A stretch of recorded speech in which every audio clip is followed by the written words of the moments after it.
రాఘవ్, నన్ను త్వరగా తీసుకొచ్చేయండి. శీతల్, ఏమైంది నీకు?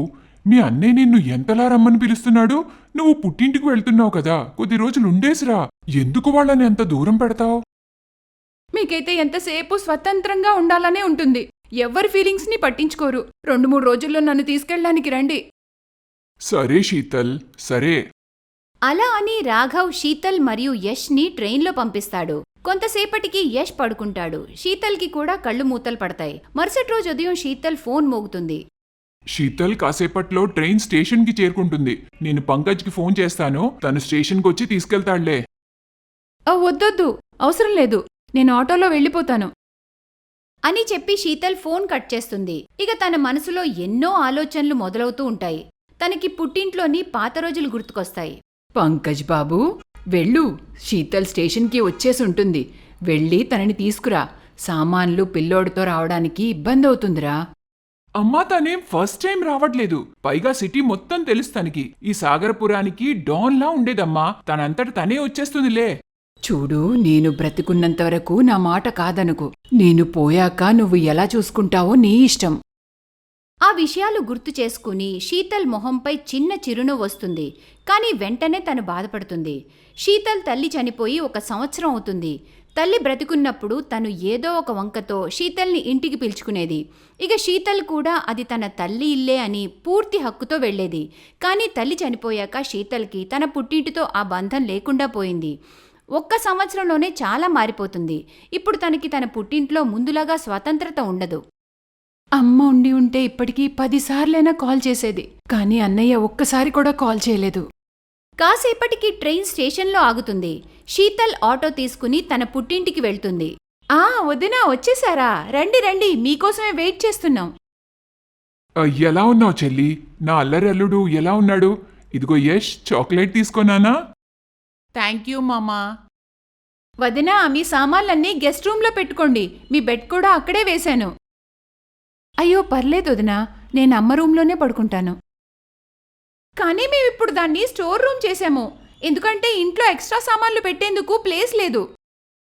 శీతల్కి అది అస్సలు నచ్చదు. తను మౌనంగా సామాన్లన్నీ గెస్ట్ రూమ్లో పెడుతుంది. సాయంత్రానికి శీతల్ వదినకి హెల్ప్ చేసేందుకు వెళ్తుంది. ఇక్కడే ఉండాలి. ఏమైపోయింది? ఏంటి వదినా, ఏం వెతుకుతున్నారు? అది వదినా, అమ్మ స్టీల్ ప్లేట్ దొరకట్లేదు. మేము ఎప్పుడొచ్చినా అమ్మ దానిలోనే భోజనం పెట్టేది. అచ్చా, అదా. అవి పడేశానుగా. కిచెన్లో సామాన్లు ఎక్కువైపోయాయి వదినా. అందుకని అవసరం లేనివన్నీ పడేశాను. మీరేం టెన్షన్ పడకండి. నేను డిస్పోజల్ ప్లేట్స్ తెచ్చానుగా, దానిలో తినేద్దాం. గిన్నెలతోనే పనుండదు. అమ్ముంటే స్టీల్ ప్లేట్లోనే భోజనం పెట్టేది. కానీ ఇప్పుడు... వదినా, ఏం ఆలోచిస్తున్నారు? మీరు కూర్చోండి, నేను భోజనం వడ్డిస్తాను. అందరూ భోజనానికి కూర్చుంటారు. డిన్నర్కి ఆ రోజు వదిన పప్పు మరియు సొరకాయ కూర చేసింది. అది చూసి శీతల్కి పాత రోజులు గుర్తొస్తాయి. వా అమ్మా, ఈరోజు రకరకాల వంటలు చేశావే. చాలా మర్యాదలు చేస్తున్నావు నీ కూతురికి. మరి నాకు ఒక్కరితే కూతురు కదా. అత్తారింట్లో తనకి నచ్చింది తింటుందో లేదో కూడా తెలీదు. తినమ్మా తిను. ఇంకా నా మనవడి కోసం వాడికిష్టమైన నూడిల్స్, బర్గర్ కూడా చేశాను. అమ్మమ్మ, నువ్వు చాలా మంచిదానివి. మమ్మల్ని చాలా బాగా చూసుకుంటావు. అప్పుడే యష్ తన తల్లితో, అమ్మా, నాకీ సొరకాయ కూర వద్దమ్మా, నేను తినను. అమ్మమ్మ అయితే మన కోసం ఎంత మంచి మంచి వంటలు చేసేదో. నోర్ము యష్, అలా అనకూడదు. ఏదుంటే అదే తినాలి మనం. తిను కామ్గా. శీతల్కి తన తల్లి జ్ఞాపకాలు బాగా గుర్తొస్తుంటాయి. అలాగే 3 రోజులు గడుస్తాయి. ఆ తర్వాత శీతల్ తిరిగి వెళ్లే రోజొస్తుంది. తను వెళ్లే ముందు పంకజ్ వచ్చి శీతల్కి ఒక తాళం ఇస్తాడు. ఏంటిదన్నయ్యా? చెల్లి, ఇది అమ్మ గదిలో ఉన్న పెట్టితాళం. అది అమ్మకి చాలా అమూల్యమైన పెట్టి అనుకుంటా. ఇక అమ్మకి నాకంటే నువ్వంటేనే ఎక్కువ ఇష్టం కదా. అందుకే దాన్ని నువ్వే తెరవాలని నేను మీ వదిన అనుకున్నాం. కాని ఎందుకలా? ఎందుకంటే దానిపై మీదే అధికారం వదినా. అత్తయ్య ఎప్పుడూ అంటూ ఉండేవారు, తను చనిపోయాక ఈ పెట్టిని శీతల్కి ఇవ్వమని. అందుకే దాన్ని మీరే తెరవండొదినా. శీతల్ ఆ పెట్టిని మెల్లగా తెరుస్తుంది.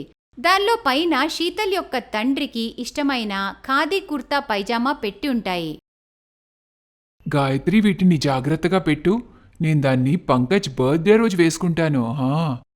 మీరు మరీనండి, ప్రపంచం ఎంతో ముందుకు వెళ్తుంది. అందరూ కోట్లు వేసుకుంటుంటే మీరేమో ఖాదీ కుర్తాలు వేసుకుంటారా? ఎవరు ఏమైనా వేసుకొని నేను మాత్రం ఇవే వేసుకుంటాను.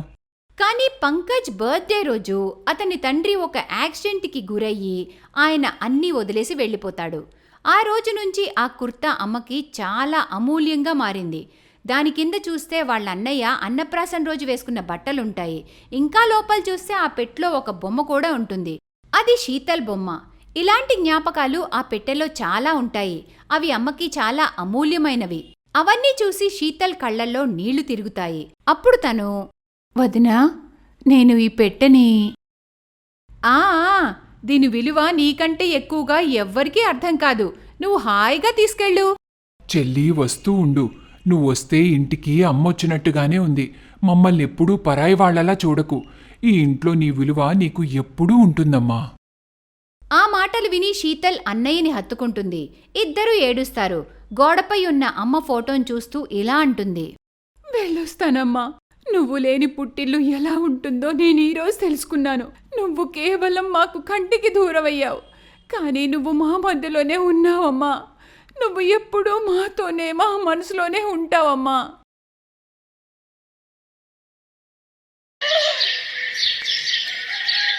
అరే, ఎంతసేపు తుడుస్తావే?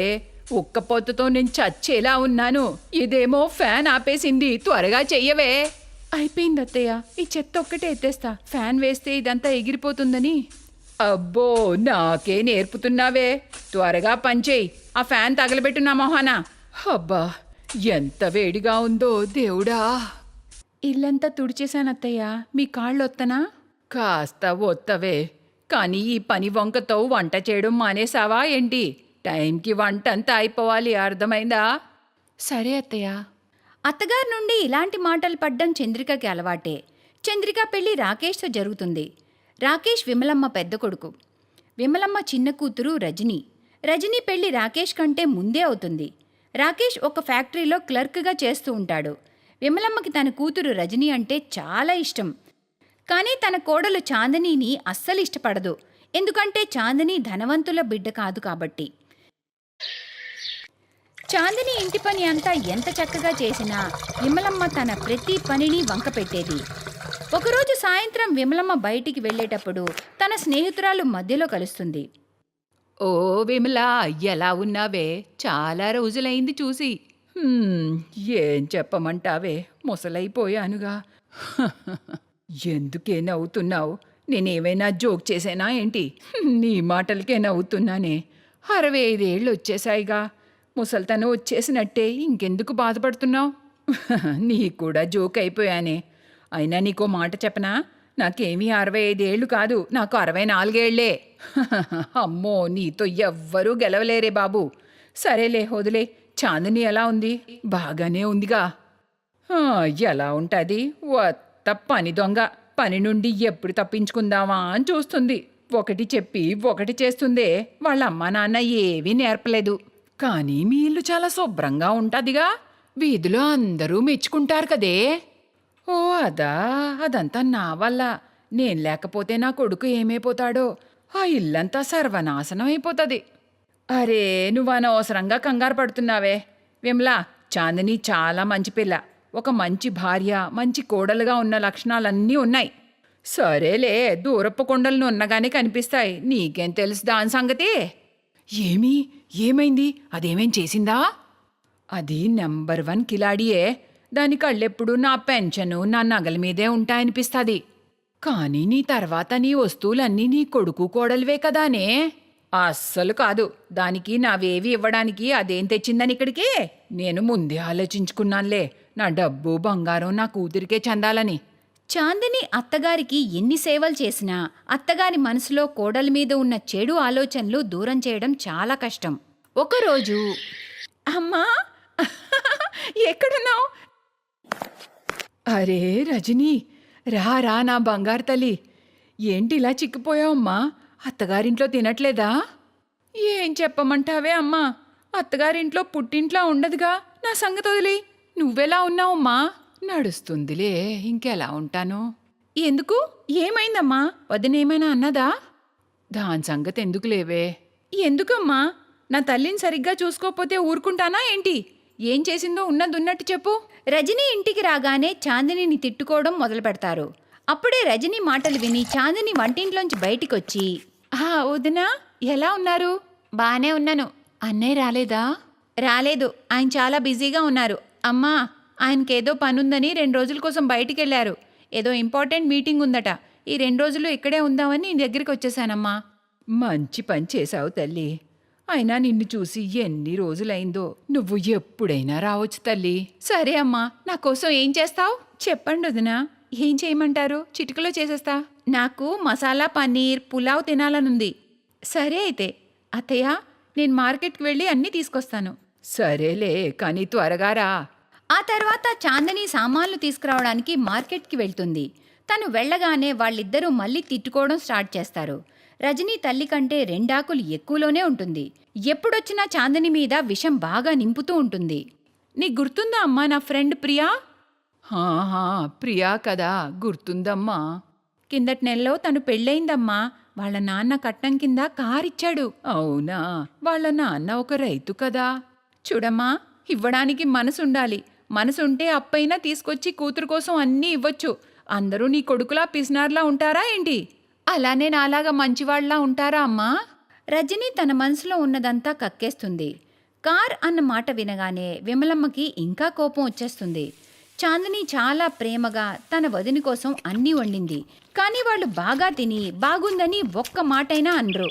ఆ 2 రోజులు చాందినికి ఇంట్లో పని కొంచెం ఎక్కువే ఉంటుంది. ఆ తర్వాత రజనీ ప్రయాణం అవ్వబోతుంటే విమలమ్మ రజనీ చేతిలో బంగారు కమ్మలు పెడుతుంది. తీసుకో అమ్మా. నేను పోయాక నా వస్తువులు చాందిని తీసుకోవడం నాకిష్టం లేదు తల్లి. ఏంటమ్మా? కానీ అప్పటి వరకు నువ్వేసుకోవచ్చుగా.